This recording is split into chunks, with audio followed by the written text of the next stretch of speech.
안녕하세요. 오늘 저희가 좀 깊게 파고 들어볼 자료가 하나 있는데요.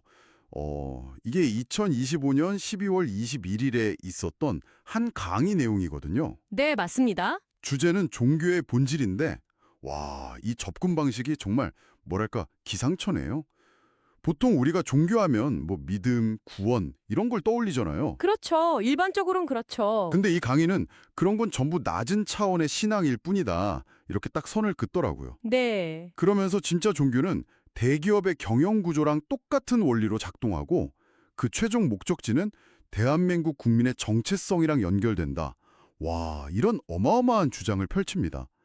종교, 기업, 그리고 민족 정체성, 전혀 상관없어 보이는 이 세 가지가 어떻게 하나의 논리로 꿰어지는지 지금부터 그 생각의 지도를 한번 따라가 보시죠. 이 여정의 첫걸음은요, 신앙과 종교, 이 두 단어를 완전히 새로 정의하는 데서 시작돼요. 강의에서는 우리가 흔히 신앙심이 깊다고 할 때 그 신앙을 꽤나 비판적으로 보더라고요. 맞아요. 그 부분이 처음부터 아주 도발적이었어요. 뭔가에 그냥 매달려서 복을 빌고 내 안위를 구하는 그 행위 자체를 질적으로 낮은 단계로 규정하잖아요. 사실 많은 사람들한테는 그게 신앙의 전부일 수도 있는 건데 말이죠. 바로 그 지점을 파고드는 거죠. 강의에서는 그런 행위를 마치 부모한테 무작정 사달라고 조르는 아이처럼 땡깡 부리는 것에 비유를 해요. 땡깡이요? 네. 아무런 노력이나 이해 없이 그저 영적인 힘, 그러니까 원력을 달라고 요구만 하는 상태라는 거예요. 땡깡이라니 표현이 정말 강렬하네요. 그렇다면 그 아이처럼 조르는 신앙의 단계를 넘어서면 이 강의가 말하는 진짜 종교의 세계가 펼쳐지는 건가요? 그건 구체적으로 뭘로 의미하죠? 네. 그건 바로 힘의 시스템을 이해하는 겁니다. 시스템이요? 내가 비는 그 힘, 그 원력이라는 게 대체 어디서 오고 어떤 질서와 체계를 통해서 나한테까지 전달되는지 그 거대한 메커니즘을 파악하는 것, 그걸 바로 종교의 본질이라고 설명합니다. 아, 단순한 기복 행위를 넘어서 이건 뭐 일종의 영적 물리학 같은 개념인데요. 맞아요. 영적 물리학, 아주 정확한 표현이네요. 힘의 출처와 경로를 이해한다. 그럼 그 시스템의 맨 꼭대기에는 누가 혹은 무엇이 있는 건가요? 강의에 따르면 그 정점에는 신들이 있고요. 이 신들은 선관이라는 체계적인 조직에 소속되어 있어요. 선관이요? 네. 이걸 우리 사회의 정부 조직에 빗대서 설명을 하는데 아주 구체적이거든요. 아, 정부 조직이요? 네.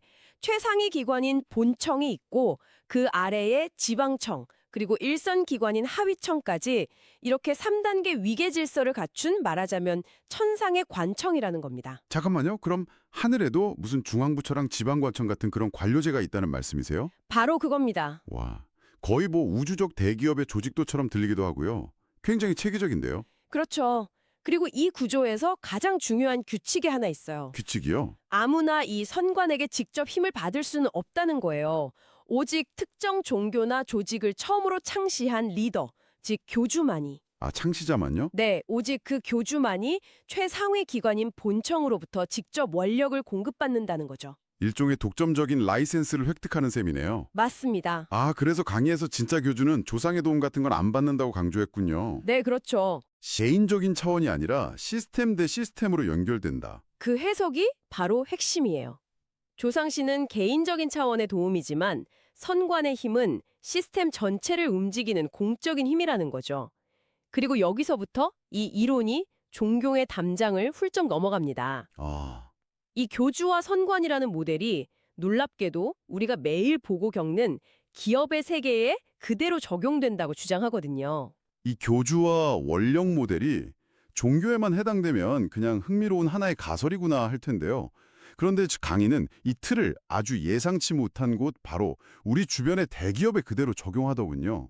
이 지점이 아마 청취자께서도 가장 놀라워하실 부분일 것 같아요. 맞아요. 그게 이 강의의 가장 큰 아하 포인트죠. 삼성의 창업주 이병철 회장이나 현대의 정주영 회장 같은 인물들 있잖아요. 네, 있죠. 그분들을 종교의 교주와 똑같은 존재로 보는 거예요. 그들이 세운 기업은 하나의 거대한 종단인 셈이고요. 와. 그렇다면 그 창업주들의 경영 철학이나 이념이 신도, 즉 직원들을 이끄는 교리가 되는 거네요. 바로 그거죠. 우리는 5대양 6대주로 뻗어나갈 것이다.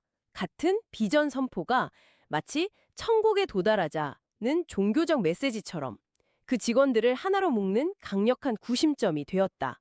이런 해석이 가능하겠어요. 정확합니다. 직원들은 그냥 월급 때문에 모인 것 같지만 그 이면에는 창업주의 비전이라는 강력한 원력이 작용했다는 거죠. 근데 강의는 여기서 한 걸음 더 나아가서 그들의 실패까지도 같은 논리로 분석해요. 실패요? 아니, 그분들은 한국 경제를 일으킨 성공의 아이콘 아닌가요? 조직을 키우고 확장하는 데는 성공했지만 정작 그 조직원들에게 바른 가르침과 진리를 주지는 못했다는 거예요.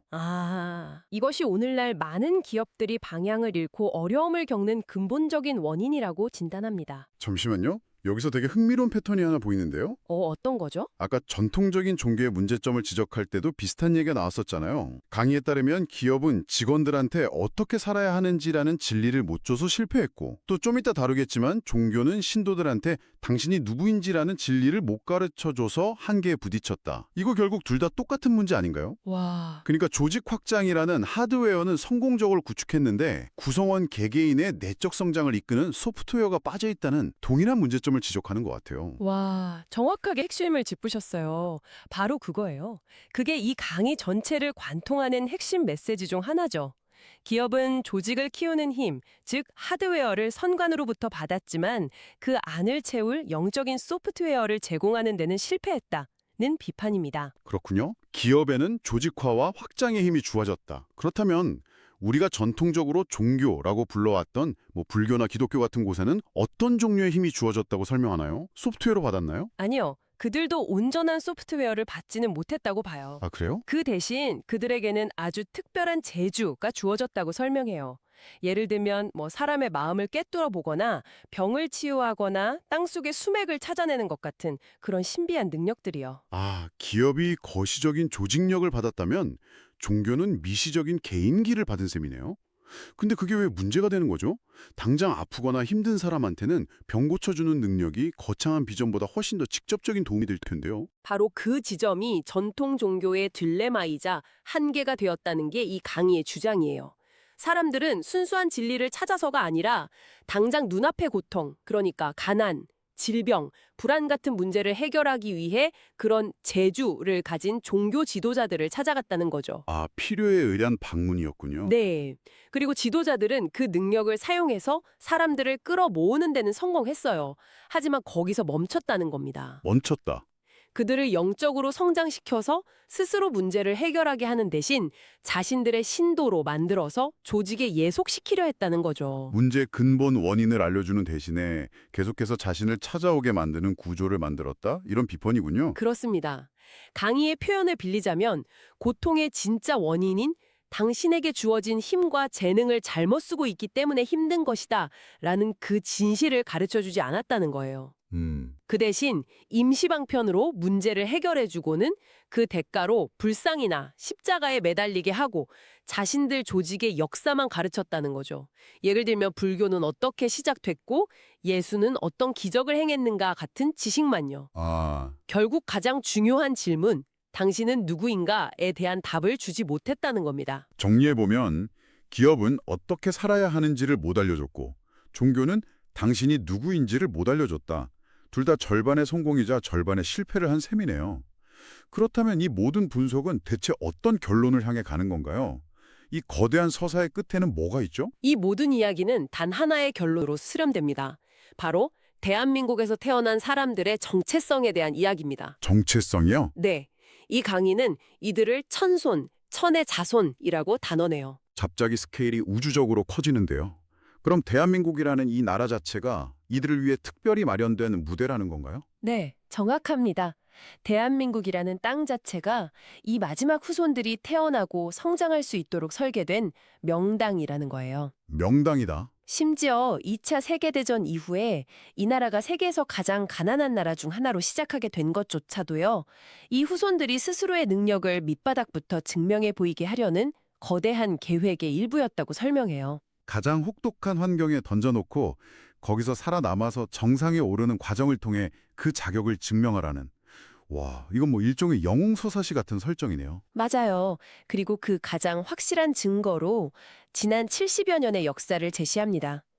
폐허 위에서 불과 반세기 만에 세계 10위권의 경제대국으로 성장하고 전 세계의 온갖 문화를 스펀지처럼 흡수해서 K컬처라는 새로운 용광로를 만들어낸 것. 네. 이것이 바로 이 땅에 태어난 사람들이 인류 전체의 평화와 번영을 이끌 홍익인간 지도자라는 명백한 증거라고 주장하는 거죠. 와, 신앙에 대한 비판에서 시작해서 선관이라는 천상의 관료제, 기업을 종단으로 보는 해석을 거쳐서 최종적으로는 대한민국 국민이 인류의 지도자라는 거대한 민족적 사명감으로 귀결되는군요. 정말 모든 걸 아우르는 하나의 세계관이네요. 한 개인의 영적 고민부터 기업의 규조적 문제, 그리고 국가와 민족의 운명까지 이 모든 것이 원력과 질서라는 하나의 키워드로 연결되어 있다고 보는 관점이죠.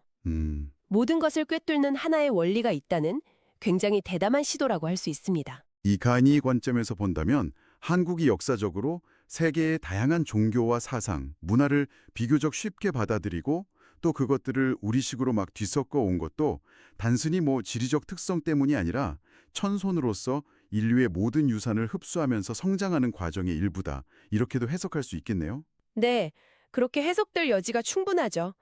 모든 것을 받아들이고 소화해서 새로운 것을 창조해내는 것이 바로 그들의 역할이라고 보는 거니까요. 오늘 정말 독특하고 방대한 세계관을 담은 강의를 깊게 파고 들어가 봤습니다. 개인의 믿음에서 시작된 이야기가 기업의 성공과 실패를 분석하고 마침내 한민족의 정체성이라는 거대한 담론으로 확장되는 과정이 무척 인상적이었습니다. 마지막으로 청취자 여러분께 이런 질문을 하나 던지면서 마무리하고 싶어요. 이 강의의 핵심 주장처럼 만약 우리가 겪는 많은 어려움과 고통이 우리 자신에게 주어진 고유한 힘과 재능을 제대로 그리고 바르게 쓰지 못해서 생기는 것이라면 혹시 당신이 아직 발견하지 못했거나 혹은 무심코 잘못 사용하고 있는 자신만의 힘은 무엇일까요? 그리고 그것을 올바르게 사용한다는 것은 당신의 삶에서 과연 어떤 의미가 될지 한 번쯤 생각해 보시는 건 어떨까요?